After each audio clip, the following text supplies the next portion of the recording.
Hello दोस्तों, नमस्कार। आप सभी का एक बार फिर से हार्दिक स्वागत है आशीष क्लासेस पर। बात कर रहे हैं 3 जून के फर्स्ट एडिटोरियल की। स्टार्ट करेंगे उससे पहले बता दूं आपको मैं कि 2 एप्लीकेशन आपको डाउनलोड करने हैं। एक आशीष क्लासेस इंग्लिश, जिस पर आपको एडिटोरियल वाला बैच मिलेगा, एसएससी के प्रीवियस ईयर पेपर्स मिलेंगे, ई बुक्स भी अवेलेबल है, क्लोज टेस्ट और पैराजंबल का बैच भी उपलब्ध है। ठीक है। और एक एप्लीकेशन जो न्यू एप्लीकेशन है आशीष क्लासेज, ये आपको डिस्क्रिप्शन में लिंक भी दे रखा है। तो इसे आप डाउनलोड करेंगे तो यहाँ पे 2 बैचेज चल रहे हैं। एक ग्रामर का बैच जो कि पूरा हो चुका है, दूसरा बैच ट्रांसलेशन का। तो ट्रांसलेशन में हिंदी टू इंग्लिश ट्रांसलेशन आप सीख सकते हैं। इंग्लिश टू हिंदी ट्रांसलेशन की जहाँ तक बात है वो तो आप एडिटोरियल के साथ कर ही लोगे। तो ये सब चीज़ें यहाँ पर हैं। और यहाँ पर भी ई बुक्स हैं। जो न्यू ई बुक है जनवरी फरवरी मार्च वाली, वर्ड्स वाली, वो कैप की, तो वो आपको यहाँ पर मिलेगी। तो स्टार्ट करते हैं आइए आज का एडिटोरियल। Exam fear. तो ये सीबीएसई के जो एग्ज़ाम्स कैंसिल किए गए हैं क्लास 12 के, तो उसको लेकर ये आर्टिकल लिखा गया है कि एग्ज़ाम का भय, चूँकि अब जो कहा गया था कि भी तीसरी लहर भी आ सकती है, वो बच्चों के लिए घातक होगी, उसके चलते यहाँ पे सरकार को डिसीजन तो लेना ही था। तो सरकार ने यहाँ पे डिसीजन लिया और पेरेंट्स बच्चों की जो चिंताएँ थी उनको दूर किया। तो ये है एग्ज़ाम फियर के नाम से आज का एडिटोरियल। और इसमें मैंने जो कल एक फ़ीचर जोड़ा था कि क्लोज टेस्ट भी किस प्रकार से आप हैंडल कर सकते हैं, वो भी सीखेंगे। आप एंड में फाइनेंशियल एक्सप्रेस भी देखेंगे, आप रिवीजन भी देखेंगे। रिवीजन में कुछ वर्ड्स होते हैं जिनको हम डिस्कस करते हैं, तो वो सारे वर्ड्स वही होते हैं जो पिछले कुछ सेशंस में डिस्कस हमने किए हैं। तो आइए स्टार्ट करते हैं एग्ज़ाम फियर। एग्ज़ाम फियर का मतलब हो गया एग्ज़ाम का डर।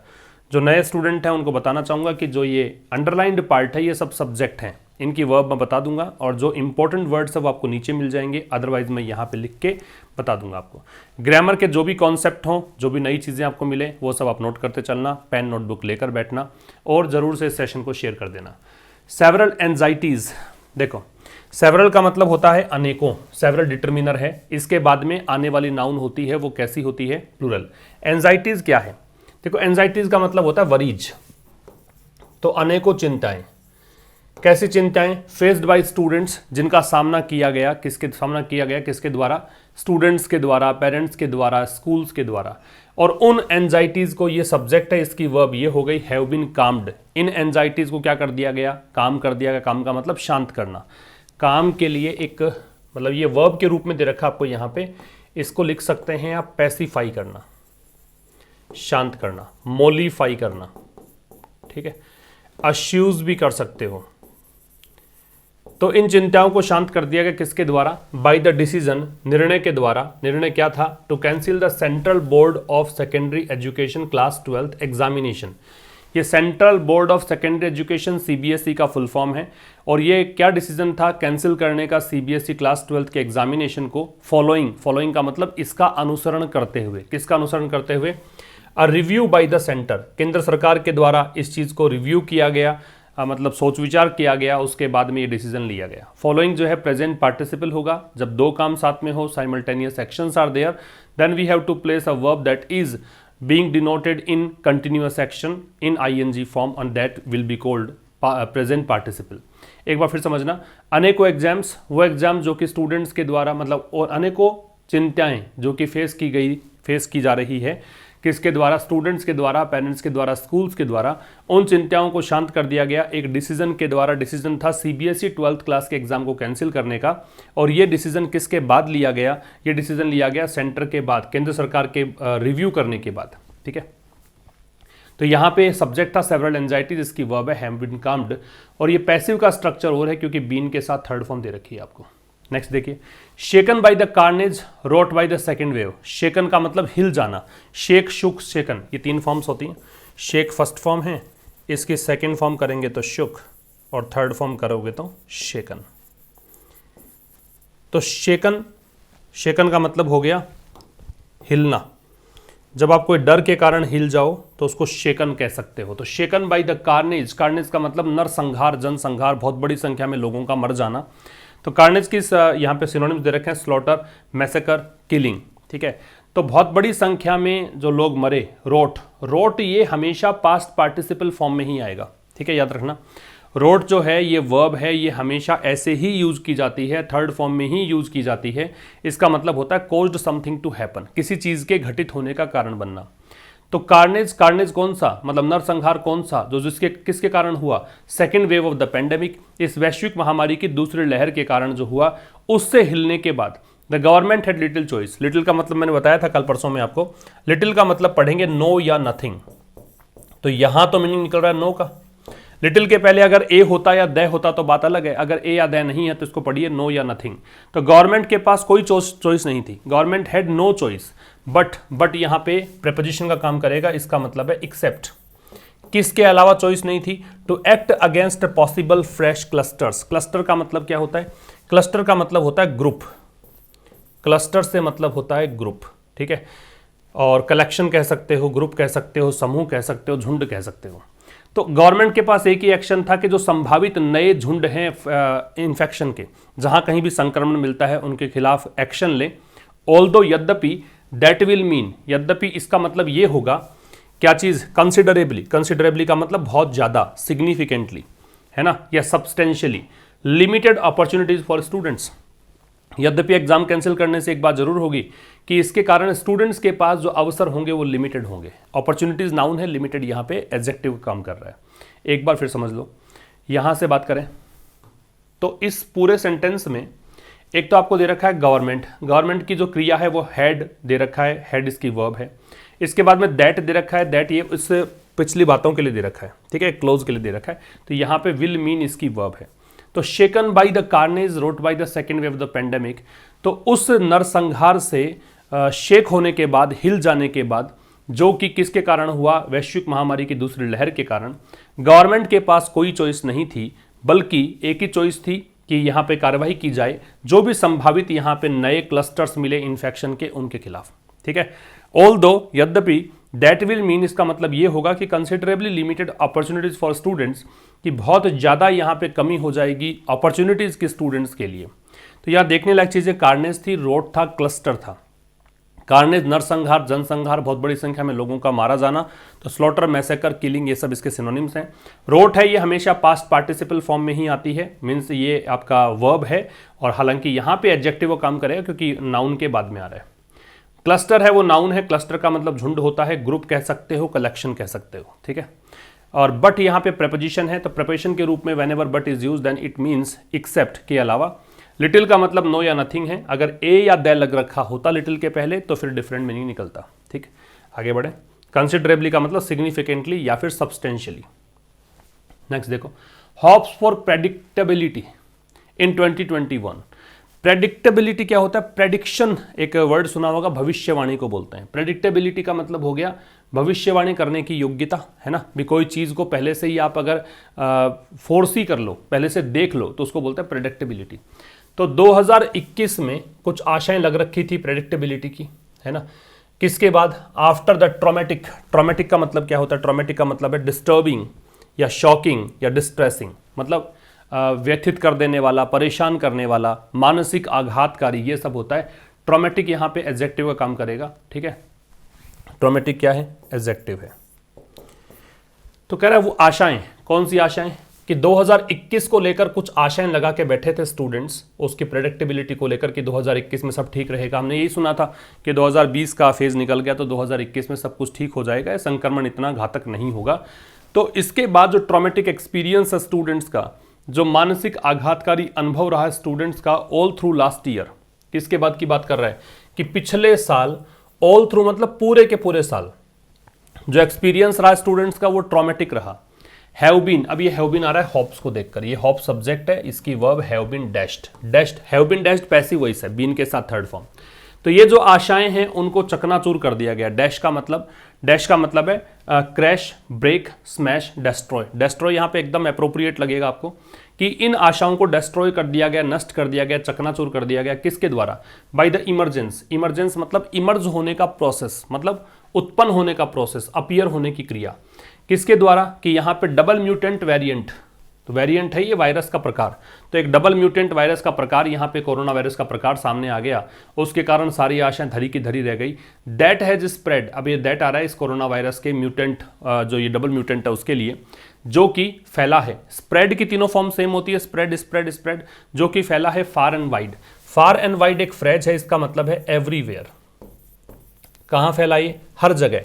Because of super spreader events, और किस कारण से फैला, बिकॉज ऑफ यहाँ प्रेपोजिशन है, किस कारण से फैला, सुपर स्प्रेडर इवेंट्स, ऐसी घटनाओं के कारण, ऐसे प्रोग्राम्स के कारण जो सुपर स्प्रेडर सिद्ध हुए, जिनके कारण वायरस बहुत ज़्यादा फैला, जैसे कि चुनाव की रैलियाँ हैं, कुंभ मान लीजिए, कुंभ का आयोजन भी हुआ था, है ना, या शादियां हैं, इस प्रकार के इवेंट्स को सुपर स्प्रेडर इवेंट कहा गया है कि बहुत तेजी से जो वायरस को फैलाने के लिए कंट्रीब्यूट करे, उसको कहा जाएगा सुपर स्प्रेडर इवेंट्स। एक बार फिर देखना कि जो 2021 के प्रेडिक्टेबिलिटी को लेकर जो आशाएं थी, किसके बाद, कि पिछले पूरे साल स्टूडेंट का जो एक्सपीरियंस था वो ट्रॉमेटिक एक्सपीरियंस रहा था, इसके बाद यहाँ पे जो आशाएं थी, उन आशाओं को डबल म्यूटेंट वेरिएंट के इमरजेंस के कारण क्या हुआ, झटका लगा, ये आशाएं सारी की सारी डिस्ट्रॉय हो गई।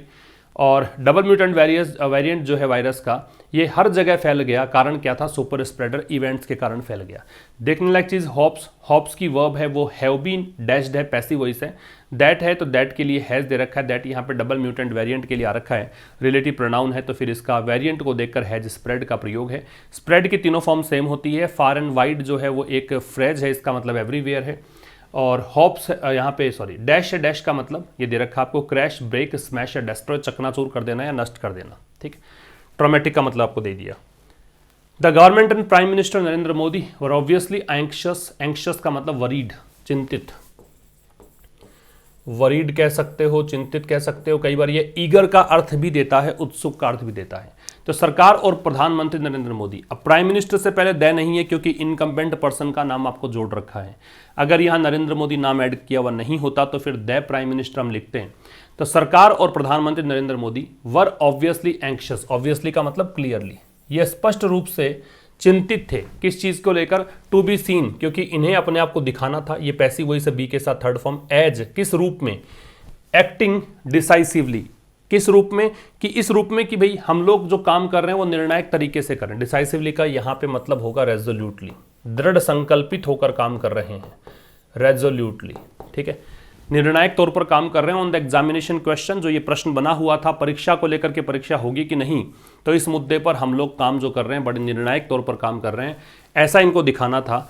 After a long phase, phase का मतलब स्टेज कह दीजिए, काफ़ी लंबे फेज के बाद, काफ़ी लंबे ड्यूरेशन के बाद, ड्यूरेशन किसका, डिथर, डिथर का मतलब होता है हेजिटेट, फॉल्टर, वेवर, वैसिलेट, हिचकिचाना कह सकते हो, डगमगाना कह सकते हो, तो काफ़ी ज़्यादा हिचकिचाहट थी, काफ़ी ज़्यादा हेजिटेट हो रहे थे, काफ़ी ज़्यादा मतलब ये हिल डुल रहे थे, कहने का मतलब ये फिक्स्ड नहीं थे, इनको डिसीजन नहीं ले पा रहे थे, किस चीज़ में, इन फॉर्मुलेटिंग, फॉर्मुलेट का मतलब बनाना, ड्रॉ अप करना, फॉर्मुलेट का मतलब ड्रॉ अप करना, बनाना, क्या नहीं बना पा रहे थे, अ नेशनल रेस्पॉन्स, ठीक है, एक राष्ट्रीय प्रतिक्रिया नहीं जुटा पा रहे थे कि पूरे राष्ट्र क्या चाहता है, लेकिन अब इन्होंने ऐसा कर दिया कि कैंसिल कर दिया एग्जाम को। यहां तक की बात एक बार फिर से देखें, the government and prime minister Narendra Modi, दोनों, चूंकि ये दो हो गए, गवर्नमेंट एक प्रधानमंत्री, तो इसलिए वर लगाया, ऑब्वियसली एडवर्ब है, एंक्शियस यहाँ पे एडजेक्टिव है, OUS एंडिंग वर्ड्स जो होते हैं वो एडजेक्टिव्स होते हैं जनरली।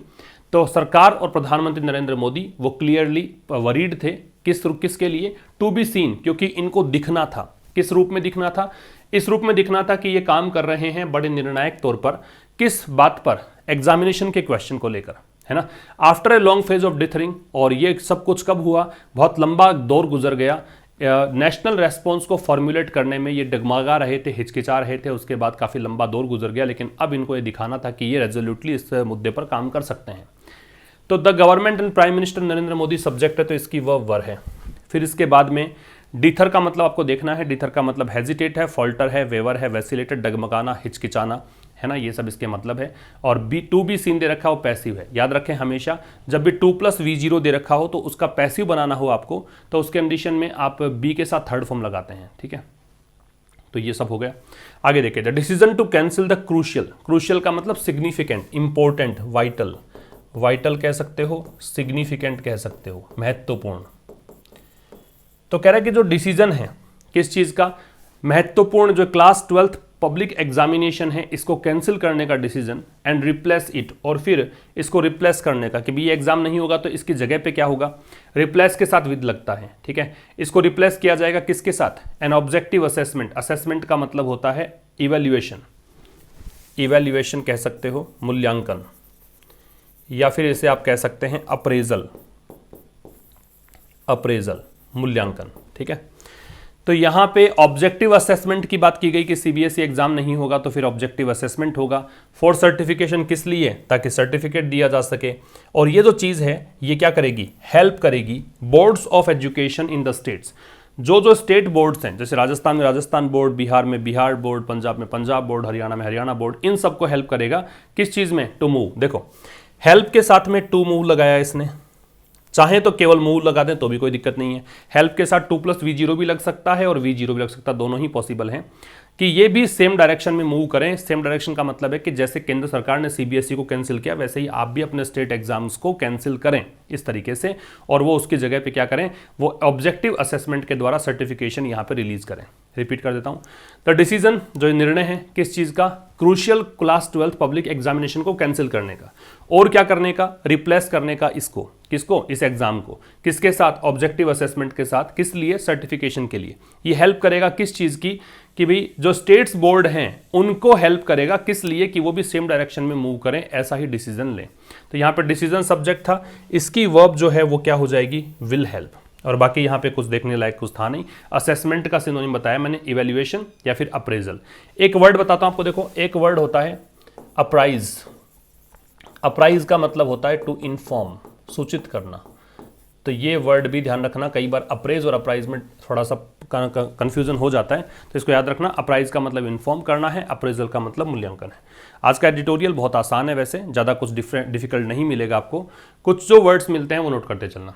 सम पॉइंटर्स, सम के बाद में नाउन है, प्लूरल है। देखो सम काउंटेबल नाउन के साथ आता है तो प्लूरल नाउन लग जाती है, और अनकाउंटेबल हो तो फिर सिंगुलर लगना ही है। तो कुछ जो संकेतक हैं, पॉइंटर्स, पॉइंट करने वाले किस चीज़ को?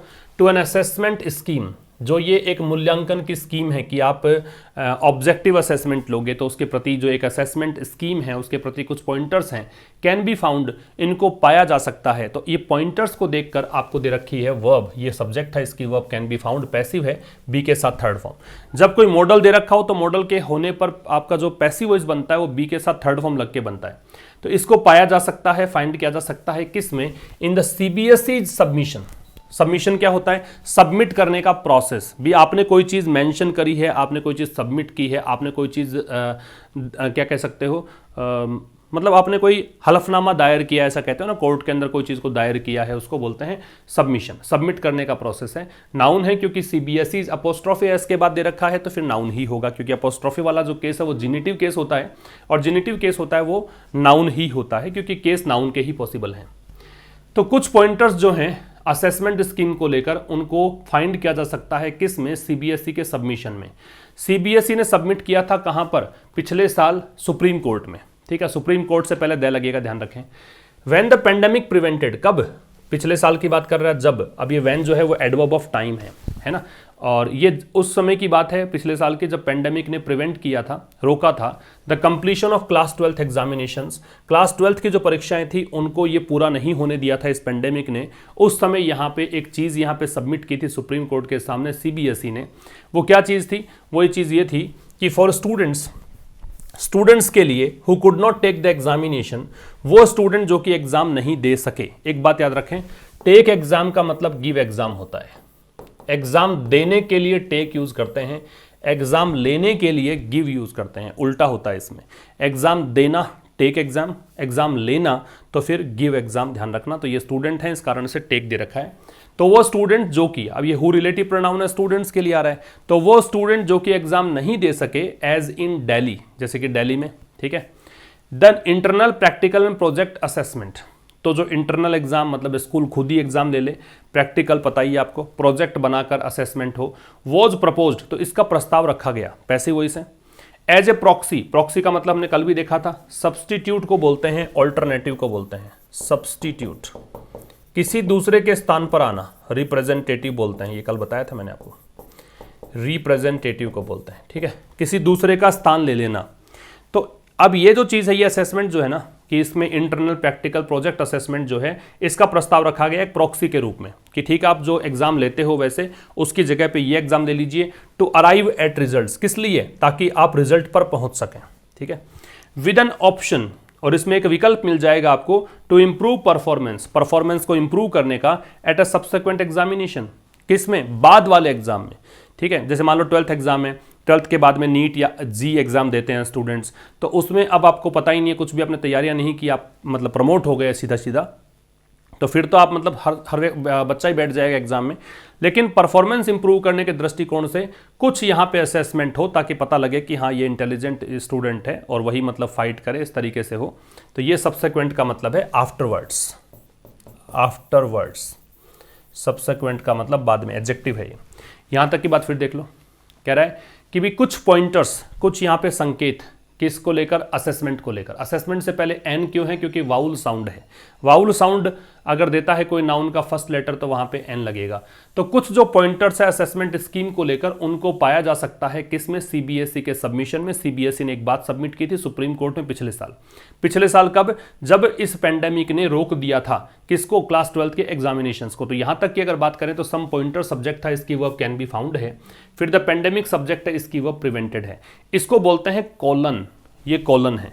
और एक होता है सेमी कॉलन, इसको सेमी कॉलन बोलते हैं कि वो बात कह रहे हैं उसको कंटिन्यू करना है आगे, थोड़ा सा विराम देकर उसको सेमी कॉलन, और अगर आपको पूरी तरीके से उसको डिस्क्राइब करना है तो कॉलन का यूज करते हैं। तो ये कॉलन है। For students who could not take the examination, वो स्टूडेंट्स जो कि एग्जाम नहीं दे सकते, एज इन दिल्ली, विशेष करके दिल्ली की बात इन्होंने की, तो इंटरनल प्रैक्टिकल और प्रोजेक्ट असेसमेंट जो है वो प्रपोज किया गया। तो ये असेसमेंट के प्रकार हैं, internal practical project assessment. Assessment का इवैल्यूएशन हमने देखा था, इसकी वर्ब वाज प्रपोज्ड है, पैसिव वॉइस है, बी के साथ थर्ड फॉर्म। तो इसका प्रस्ताव रखा गया एक प्रॉक्सी के रूप में कि भाई आप जो एग्जाम होता है, मेन एग्जाम होता है, उसकी जगह पे ये असेसमेंट कर लो। किस लिए, ताकि आप रिजल्ट पर पहुंच सको। और ये एक ऑप्शन होगा किसका, परफॉर्मेंस इंप्रूव करने का, किस में, बाद वाले एग्जाम में। बाद वाले नीट है, जी है, या किसी प्रकार का एग्जाम कोई है, तो उसमें परफॉर्मेंस इंप्रूव करने का ये असेसमेंट जो है वो काम करेगा। The board must now come up with का मतलब होता है कोई सॉल्यूशन लेकर आना। ये एक फ्रेज है, इसका मतलब होता है किसी सॉल्यूशन को लेकर आना। तो अब जो बोर्ड है, सीबीएसई बोर्ड की बात कर रहा है, अब इसको मस्ट दे रखा है। तो ये एक ऐसा मॉडल है जो ऑब्लिगेशन बताता है, मैंडेटरी एक्शंस को डिनोट करता है, जो अनिवार्य है, बाध्यता जिस चीज की है उसके लिए मस्ट आता है। तो बोर्ड को अब क्या करना चाहिए, अब जरूर से जरूर यहां पे एक सॉल्यूशन लेकर आना चाहिए। अ मॉडल साइंटिफिक स्कीम, किसका, मॉडल का मतलब एक पैटर्न सेट कर ले, एक साइंटिफिक स्कीम लेकर आए, एक वैज्ञानिक अप्रोच लेकर आए कि आपको क्या करना है ना। तो बोर्ड को अब जरूर से जरूर यहां पे सर्च कर लेना चाहिए कि हम एक ऐसी स्कीम लेकर आए जो साइंटिफिक हो, जिससे आप मतलब अपना काम भी निकलवा सको और बच्चे प्रभावित भी ना हो पेंडेमिक से, ऐसी कोई स्कीम लेकर आए। तो मस्ट, यहां पे मस्ट कम अप, ये इसकी वर्ब है, बोर्ड सब्जेक्ट है, नाउ एडवर्ब ऑफ टाइम है। ठीक है, इसके आगे देखिए, the decision to cancel the examination 2021, जो डिसीजन है किस चीज का, एग्जाम को कैंसिल करने का, किस में, 2021 में, मे हैव रिजॉल्व। अब ये डिसीजन की वर्ब है वो ये वाली है, may have resolve. May have के साथ थर्ड फॉर्म में मे संभावना बताता है, और ये परफेक्ट में ले गया इसको, इसका मतलब ऐसा हुआ होगा। तो डिसीजन जो है एग्जाम को कैंसिल करने का 2021 के, ये शायद इसने रिजोल्व कर दिया हो सकता है कि इसने हल कर दिया हो। रिजोल्व का मतलब सॉर्ट आउट करना, रिजोल्व का मतलब क्या है, सॉर्ट आउट करना, कि शायद इसने हल कर दिया हो किस चीज को, अ प्रिकली इशू। प्रिकली का मतलब बहुत ही डिफिकल्ट को बोलते हैं, ठीक है, या फिर आप इसको बोल सकते हैं कॉम्प्लेक्स, बहुत ही जटिल जो मुद्दा है उसको शायद इसने सॉल्व कर दिया हो। देखो इश्यू यहां पे नाउन है, प्रिकली यहां पे एडजेक्टिव है। तो एलवाई एंडिंग वर्ड्स हमेशा एडवर्ब होंगे ऐसा नहीं है, एडजेक्टिव्स भी हो सकते हैं। That we have to see whether it is modifying a noun or an adjective. If it modifies a noun then it will be called an adjective, otherwise it will be called an adverb. तो यहाँ पे adjective है क्योंकि issue को modify कर रहा है। तो डिसीजन जो है 2021 में एग्जाम को कैंसिल करने का, शायद उसने रिजोल्व कर दिया हो एक मुश्किल मुद्दे को, एक जटिल मुद्दे को। But the question of national entrance examinations, लेकिन जो प्रश्न है किसका, नेशनल एंट्रेंस एग्जामिनेशंस का। नेशनल एंट्रेंस एग्जामिनेशंस जैसे कि सच एज का प्रयोग किया, उदाहरण देने के लिए करते हैं, नीट है, जैसे नेशनल ये एग्जामिनेशन कम एंट्रेंस टेस्ट इसका फुल फॉर्म होता है, एंड जी है तो जॉइंट एंट्रेंस एग्जाम इसका फुल फॉर्म होता है। ठीक है, तो ये जो एग्जाम्स होते हैं, नीट है वो मेडिकल के लिए होता है, जी है वो इंजीनियरिंग के लिए होता है। तो but the question of national entrance examination, प्रश्न जो बना हुआ है नेशनल एंट्रेंस जैसे कि नीट और जी के लिए, नीड टू बी एड्रेस्ड। तो इस प्रश्न को जरूरी है कि हम क्या करें, मतलब यहाँ पे इस प्रश्न को हम एड्रेस करें। एड्रेस करने का मतलब इसका भी समाधान निकाल कर दें, यार ये पैसे वही छोड़ दे रखा है आपको।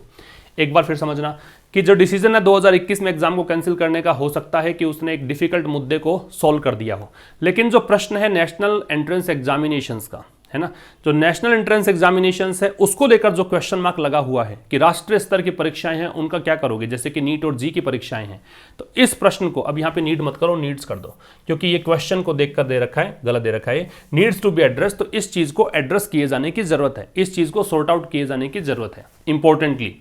तो ये बात महत्वपूर्ण है, एडवर्ब है। The centre must recognize that, केंद्र सरकार को यह बात जरूर से जरूर पहचान लेनी चाहिए। रिकॉग्नाइज का मतलब पहचान करना, मस्ट का प्रयोग ऑब्लिगेशन के लिए करते हैं, तो केंद्र सरकार को यह बात जरूर से पहचान लेनी चाहिए दैट मेजर फैक्टर्स की कुछ मुख्य फैक्टर्स हैं, जैसे कि non availability of enough vaccine doses. पहला मुद्दा क्या है कि पर्याप्त रूप से वैक्सीन डोजेस की उपलब्धता नहीं है। दूसरा, absence of systematic vaccine coverage plan, मतलब सिस्टमेटिक तरीके से वैक्सीन से आप सभी को कवर कर लेंगे ऐसा आपके पास कोई प्लान नहीं है। एंड पुअर अंडरस्टैंडिंग, और आपके पास समझ भी इतनी अच्छी नहीं है, पुअर मतलब खराब समझ है, of where variants are spreading, किस चीज़ की, कि कहाँ पर वेरिएंट्स जो हैं वो स्प्रेड कर रहे हैं, फैल रहे हैं। तो ये जो चीज़ें हुई है ना, ये कंट्रीब्यूट किया इन चीज़ों ने, कंट्रीब्यूट में टू लगता है, कंट्रीब्यूट टू का मतलब इसने योगदान दिया। द सेकेंड वेव, दूसरी लहर इसके कारण आई, एंड में, और हो सकता है, इनफैक्ट वास्तव में, कोज अ थर्ड, की ये तीसरी लहर के आने का कारण भी बने। फिर समझना इंपॉर्टेंटली, ये बात इंपॉर्टेंट है, एडवर्ब है, एडवर्ब से सेंटेंस को ओपन किया जा सकता है।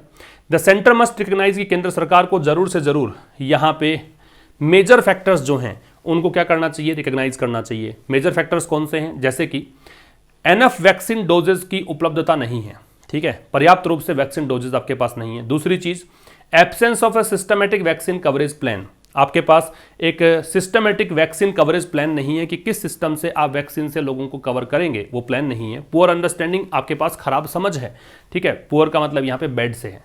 ऑफ वेयर, किस चीज़ की समझ, कि वायरस वेरिएंट्स है वो कहाँ फैल रहे हैं पता ही नहीं पड़ता। तो ये सब चीज़ें हैं, इनके कारण सेकेंड वेव आई, है ना, ये बात समझ लेनी चाहिए, पहचान लेनी चाहिए केंद्र सरकार को। और हो सकता है इन फैक्ट, मतलब इन रियलिटी, वास्तविकता में, कि तीसरी लहर का भी कारण बन जाए, ऐसा पॉसिबल है, ठीक है। कंट्रीब्यूट में टू लगता है, वो देखिएगा, ये कुछ क्लोज टेस्ट में हेल्प करेगा आपको। जो ब्लैंक्स दे रखे हैं वहाँ पे फिल करेंगे हम वर्ड्स। और उसके पहले बता दूँ आपको, होबल जो शब्द है, होबल का वैसे लंगड़ाना होता है, लेकिन यहाँ पे जो होबल है वो है हैमस्ट्रिंग। होबल का मतलब है हैमस्ट्रिंग, या फिर आप कह सकते हो ऑब्स्ट्रैक्ट, रुकावट डालना, ठीक है। इनसाइट है, इसका मतलब है अंडरस्टैंडिंग, अंडरस्टैंडिंग, समझ को बोलते हैं। थ्रेटन दे रखा है, इसका मतलब इम्पेरिल है, एंडेंजर है, इम्पेरिल या एंडेंजर, खतरे में डालना, ठीक है। अब देखते हैं, देखो फॉर इंस्टेंस, उदाहरण के लिए, there is better comprehension, comprehension का मतलब कॉम्प्रिहेंड करने का तरीका, अंडरस्टैंडिंग है ना, कॉम्प्रिहेंशन का मतलब अंडरस्टैंडिंग, समझ। उदाहरण के लिए, बढ़िया समझ है, बेहतर समझ है ब्रिटेन में, भारत की अपेक्षा ज्यादा बेहतर समझ कहां पे है, ब्रिटेन में।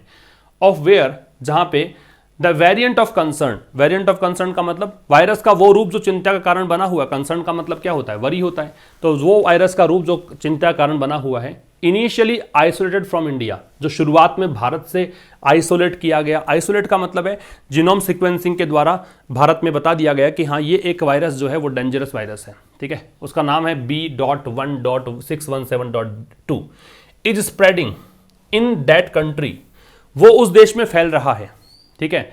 बिकॉज, कारण क्या है, it has a robust genome sequencing program, कि इसके पास, रोबस्ट का मतलब है स्ट्रॉन्ग, रोबस्ट का मतलब स्ट्रॉन्ग।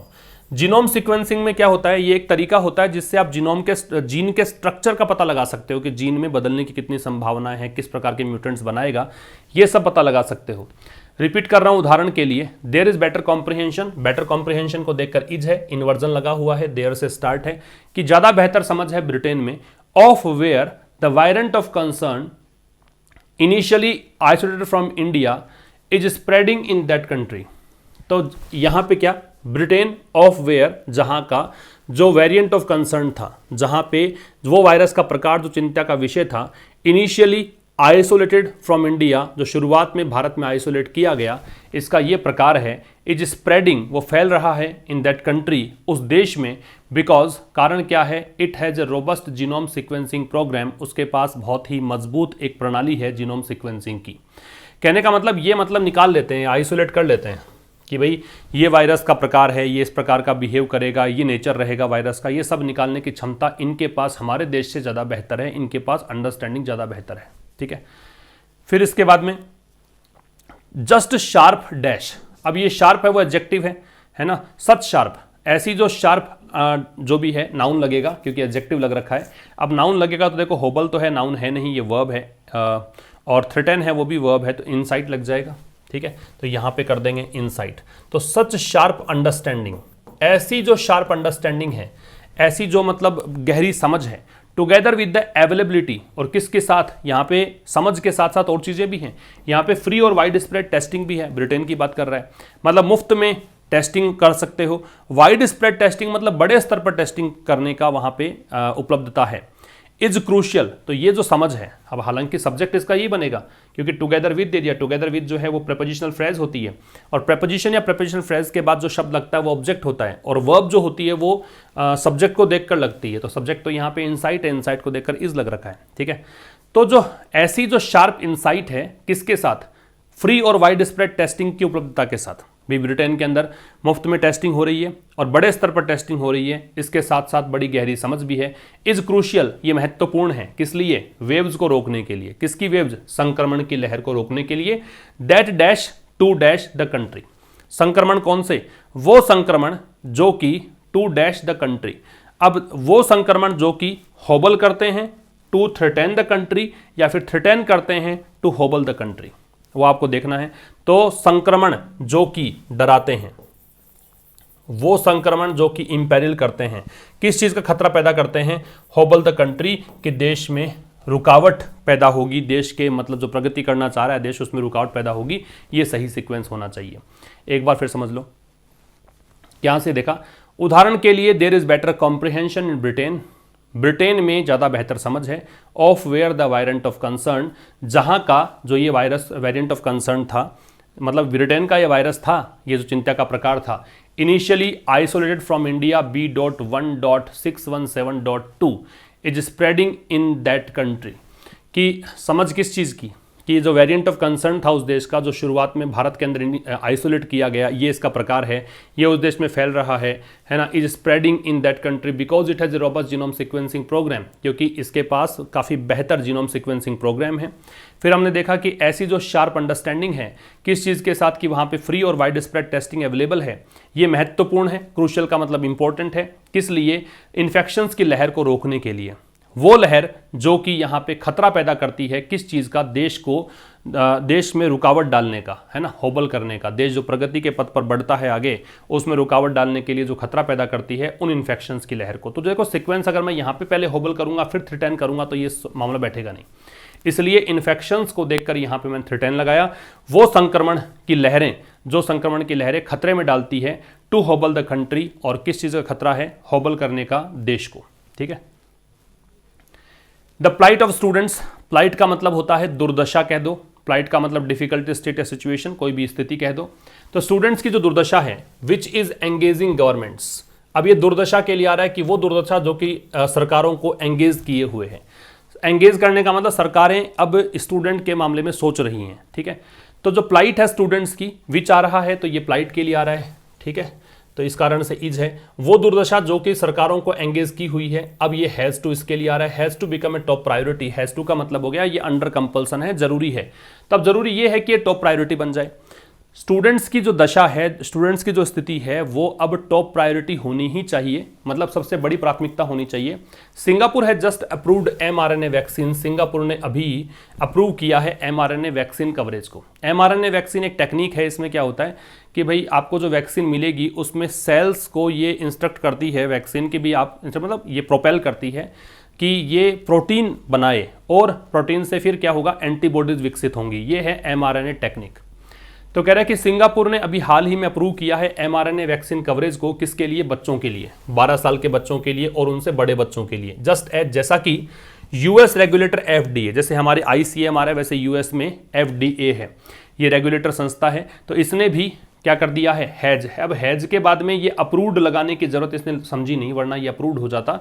इसने भी 12 से 15 साल के बच्चों के लिए ये वैक्सीन को अप्रूवल दे दिया है। ठीक है, तो सिंगापुर ने अभी हाल ही में mRNA वैक्सीन कवरेज को बच्चों के लिए 12 साल या उससे बड़े बच्चों के लिए अप्रूवल दे दिया है। ठीक वैसे ही जैसे कि यूएस रेगुलेटर FDA ने 12 से 15 साल के बच्चों के लिए अप्रूवल दे दिया है। ठीक है, Britain has thought of 100 extra tuition hours. अब ब्रिटेन ने क्या किया है, ब्रिटेन ने सोच रखा है, मतलब ये है तैयारियां दूसरे देशों की, सिंगापुर ने क्या किया, अमेरिका ने क्या किया, ब्रिटेन क्या कर रहा है, ब्रिटेन ने सोच रखा है किसका कि 100 extra tuition hours for schools from 2022 कि 2022 जब लगेगा तो 2022 से 100 एक्स्ट्रा ट्यूशन आवर्स की व्यवस्था की है कि 100 घंटे में एक्स्ट्रा पढ़ाएंगे, जो पिछला आपका पेंडिंग रह गया है वो सब कवर करवाएंगे, ठीक है।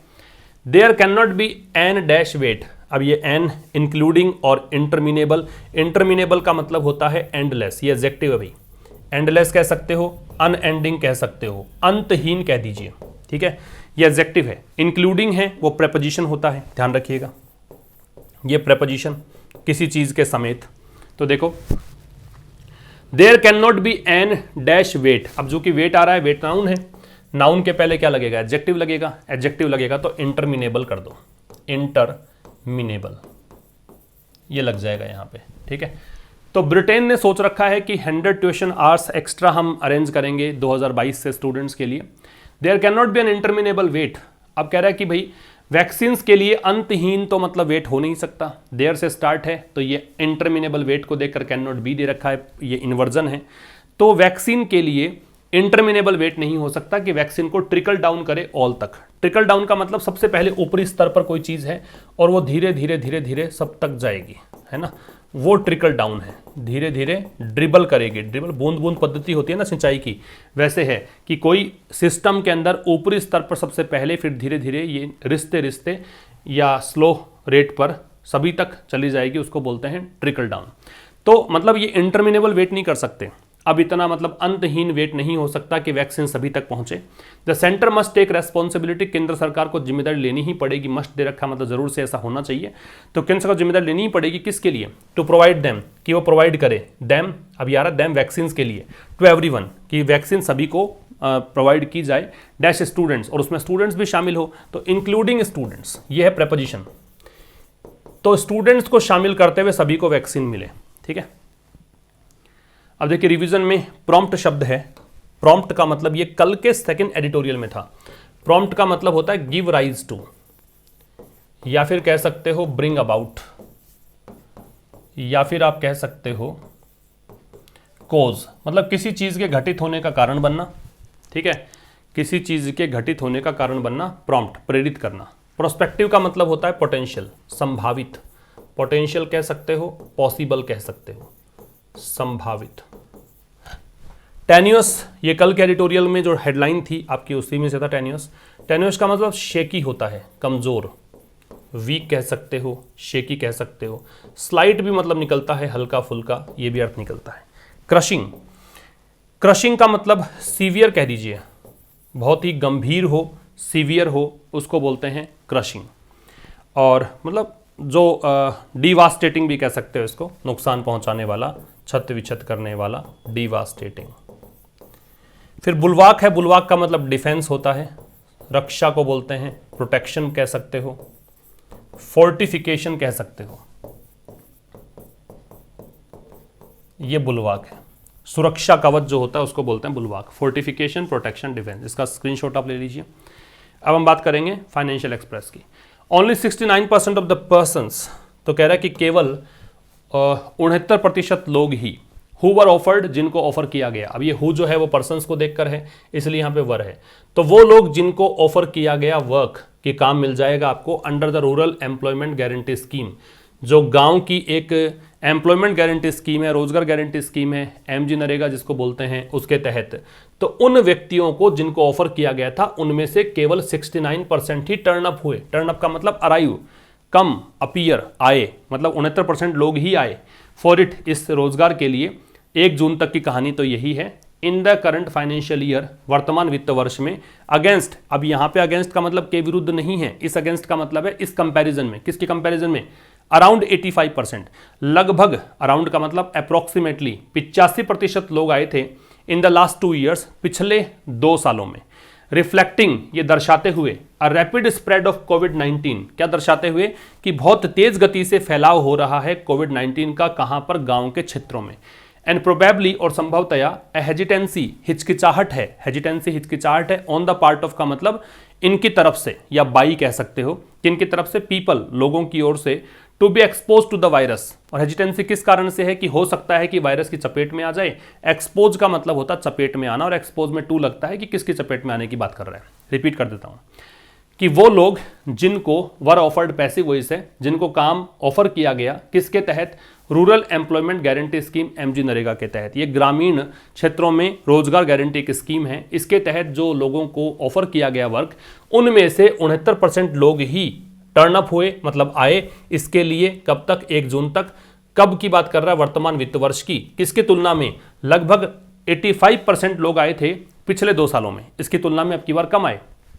तो ये चीज जो हो रही है ना, ये दर्शा रहा है। रिफ्लेक्ट का मतलब है शो करना, शोइंग, ये प्रेजेंट पार्टिसिपल है। ये दर्शाते हुए कि रैपिड स्प्रेड है, रैपिड का मतलब बहुत तेज यहां पे फैलाव है कोविड-19 का रूरल क्षेत्रों में, और संभवतया एक हेजिटेंसी भी है, एक हिचकिचाहट भी है। किसकी तरफ से, लोगों की तरफ से, कि लोग जो है वायरस की चपेट में आ सकते हैं। एक्सपोज के साथ टू लगता है, एक्सपोज का मतलब चपेट में आना होता है। अनलाइक इन अप्रैल 2020, देखो लाइक का ऑपोजिट एक तो होता है डिसलाइक। ये तब रहता है जब ये वर्ब के रूप में दे रखा हो आपको। एक लाइक का ऑपोजिट होता है अनलाइक, ये तब होता है जब ये प्रेपोजिशन के रूप में दे रखा हो। तो ये है के जैसा ना होना, के विपरीत होना। तो जैसा अप्रैल 2020 में हुआ था उसके विपरीत। अप्रैल 2020 में क्या हुआ था, विच आ रहा है इस वर्ष के लिए। इस महीने में पिछले साल क्या देखा गया था, कंप्लीट नेशन वाइड लॉकडाउन, कि पूरे देश भर में लॉकडाउन लगा था। एंड डिक्लाइन, और गिरावट आई थी इन डिमांड, डिमांड में, मांग में। किसके लिए, इस काम की मांग कम हो गई थी। अब कह रहा है इस साल, मतलब इसमें तो हो गया यहां से यहां तक का परिचय अप्रैल 2020 का, कि अप्रैल 2020 के विपरीत अप्रैल 2020 में क्या हुआ था, पूरे देश भर में लॉकडाउन लग गया था और एमजी नरेगा के काम की डिमांड जो है वो कम हो गई थी, गिरावट उसमें आ गई थी। डिक्लाइन में इन लगेगा भाई, फॉल के साथ में, डिक्लाइन के साथ में इन लगता है अगर ये नाउन के रूप में आता है। बता रखा है कि गिरावट किस चीज में है। जो डिमांड है काम की अंडर द स्कीम, इस स्कीम के तहत। ये द स्कीम क्यों, क्योंकि हम चर्चा कर चुके हैं, एमजी नरेगा की बात कर रहे हैं, तो डेफिनेट हो गया, तो द का प्रयोग कर दिया है ना। ये जो डिमांड है इस स्कीम के तहत, दैट प्रोवाइड्स, वो स्कीम जो प्रोवाइड करती है, क्या प्रोवाइड करती है, सब्सिस्टेंस वेजेस। वेजेस का मजदूरी, सब्सिस्टेंस का मतलब होता है जो आजीविका यापन के लिए मजदूरी मिलती है उसकी बात कर रहा है। लाइवलीहुड या लिविंग के लिए जो मजदूरी मिलती है उसको बोलते हैं सब्सिस्टेंस वेजेस। तो कह रहा है कि भाई जो डिमांड है काम की इस स्कीम के तहत, वो स्कीम जो कि आपको केवल आजीविका, मतलब मजदूरी बहुत कम मिलती है, केवल आप बस गुजर बसर कर सकते हो, इतनी मजदूरी मिलती है। रिमेंड हाई, ये काफ़ी ज़्यादा रही किस में, मई 2021 में। ठीक है, तो मई 2021 में ये थोड़ी ज़्यादा रही। Which also witnessed near pan India lockdown. अब ये विच आ रहा है मई 2021 के लिए। तो मई 2021 जो है ना, ऑल्सो विटनेस्ड, इसने यहाँ पे विटनेस किया, एक्सपीरियंस किया। विटनेस का मतलब यहां पे एक्सपीरियंस करना, फेस करना, अनुभव करना, सामना करना। अ near pan India, pan India मतलब पूरे भारत में, पैन का मतलब संपूर्ण, नियर मतलब लगभग, पूरे भारतवर्ष में, लगभग पूरे भारतवर्ष में लॉकडाउन एक्सपीरियंस किया। रिपीट कर देता हूं, 2020 अप्रैल के विपरीत 2020 में क्या हुआ था कि भाई कंप्लीट नेशन वाइड लॉकडाउन लगा था और गिरावट आई थी एमजी नरेगा के काम की डिमांड में। इस बार क्या हुआ है 2021 में कि जो डिमांड है वर्क की इस स्कीम के तहत, जो कि सब्सिस्टेंस वेजेस ही प्रोवाइड करती है, ये ज़्यादा रही मई 2021 में। विच ऑल्सो विटनेस्ड, और ये जो मई 2021 का टाइम है इसने एक्सपीरियंस भी किया, इसने भी एक्सपीरियंस किया किस चीज़ को, लगभग संपूर्ण भारत में लॉकडाउन को एक्सपीरियंस किया। ठीक है, तो ये था आज का एडिटोरियल में। मिलेंगे कल एक नए सेशन के साथ ठीक शाम 5 बजे, तब तक के लिए नमस्कार, थैंक यू वेरी मच।